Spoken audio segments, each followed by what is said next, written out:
As a teenager in 1st century BC, I couldn't find God anywhere, except in history and the dreams of my parents. My mind continually wandered as family members shared of Moses, Elijah, and other fathers of the faith. There was a time such miraculous stories captivated me, but now they raised more questions than hope. Where were the miracles? Indeed, where was God? Was he too busy with another creation project? Had he decided that humanity was a bad idea and quietly left the stage, hoping no one would notice his absence? Another day without rain. I sat in the shade with my little sister as the sun beat down and dried up everything in sight. Hungry, thirsty, and too tired to play, we drew pointless shapes in the dust with sticks, talking little and dreaming small dreams. By noon, a commotion was stirring in the city and a crowd began to surge through the streets. Mothers scooped young children into their arms and motioned to older children to follow. As the crowd assembled outside the city, I could see an old man taking center stage.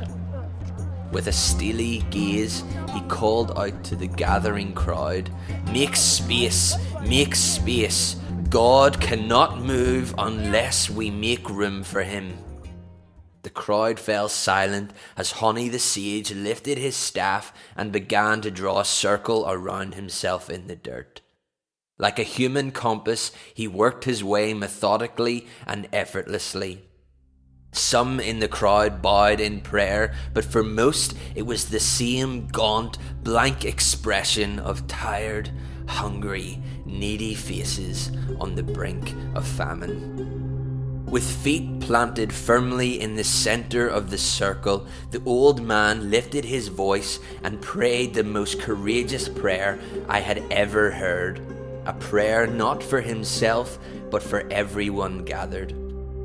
"Lord of the universe, I swear before your great name that I will not move from this circle until you have shown mercy upon your children." A tug of war between the flickering embers of hope and the smothering darkness of doubt began in my heart, and I squeezed my sister's hand for my own reassurance as much as hers. I thought of the manna in the desert, Elijah and the rain cloud, the water flowing from the rock. Could it be that God still moved, still heard and responded, that miracles could happen even now? The silence that followed was deafening. Everyone had their eyes on Honi, but he had his eyes fixed on heaven, his feet steadfast in the circle, as if he was standing upon an almighty threshold, anticipating the opening of a heavenly portal. For the next few minutes, it seemed like time stood still, but the hand of God did not. As clouds above swirled into position like troops being ordered to war. And then the feeling came. A great trembling feeling from deep within me that God was about to do something great. Splash! A bead of cool water struck my skin again and again. My spirit bubbled up with joy as the drops became a divine downpour, washing away the dust, the doubt, the dehydration. And so the dance began, young and old dancing together with euphoric abandonment, catching raindrops in our mouths, laughing and praising God. The parched earth became mud, covering our feet, and the religious establishment hurried off, their skirts pulled up to avoid the ever-widening puddles. I danced until dusk before skipping home with my family in the rain. I thought about how I had started the day parched and skeptical and ended the day dancing in the rain, alight with hope and joy. That night I struggled to sleep. It wasn't because of the exhilaration of the day's events, it was the extraordinary prayer that Honi prayed. He spoke to God like he knew him.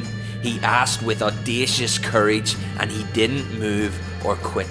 Even when it seemed at first like nothing had happened, God had shown up. The next morning I awoke early and made my way outside into the steady drizzle. I had only one thing in mind. I wanted to be like Honi the circle maker.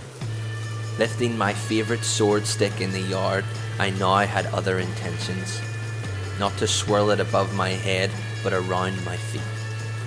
Placing the end of the stick into the faith-soaked mud, I closed my eyes. What could I pray for?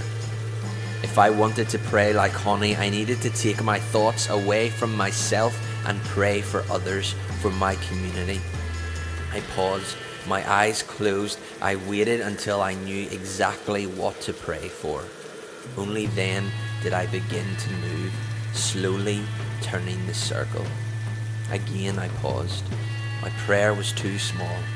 It wasn't big enough to honor the God who orders creation to obey him. I asked God to enlarge my prayer, and I intensified the specific request so that only through the supernatural power of God could it be achieved. Moving again, I turned the circle, 90 degrees, 180, 270, I paused again. Was I ready for this? Once I hit 360, I would lock myself in the circle with God. Did I have the faith to do that? Could I stand steadfast like Honi? I remembered the word of the Lord to Joshua. Have I not commanded you, be bold, be very courageous? 290, 310, 330. Maybe it was momentum. Maybe it was the hand of God. I don't know. But before I knew it, the circle was closed and I was on my knees in the center, drenched in heavenly rain, praying aloud over my biggest dreams. It was a day everything changed for me. No longer would my prayers be weak requests, but courageous encounters locked in with a living God. My answer didn't come as quickly as Honi's, but leaving the circle for school wasn't a problem because the circle wasn't leaving me. I learned quickly that it's not the physical act so much as the spiritual act of bringing big, bold prayer to God and remaining there day after day that creates the most fulfilling, faith-fueling moments in life. That was the time Honi earned his kudos and entered into Jewish folklore forever. For me, it was the day I encountered a new relationship with God and a new way to pray. So what about you? Will you take up the staff? I dare you. No, I double dare you to circle your biggest prayers today. A prayer not for yourself, but for your family, school, and community. God is still looking for those who will be courageous enough to pray for the impossible with 360-degree prayers, not 270 prayers that you can walk out of, but 360 prayers where you lock yourself in with God. Today, we have an additional blessing of living on the other side of the cross. In John 17, we learn that we no longer stand in the circle alone. We stand with the resurrected Jesus at our side, who prays with us and on our behalf. God is waiting. You are one prayer away from a dream fulfilled, a promise kept, or a miracle performed.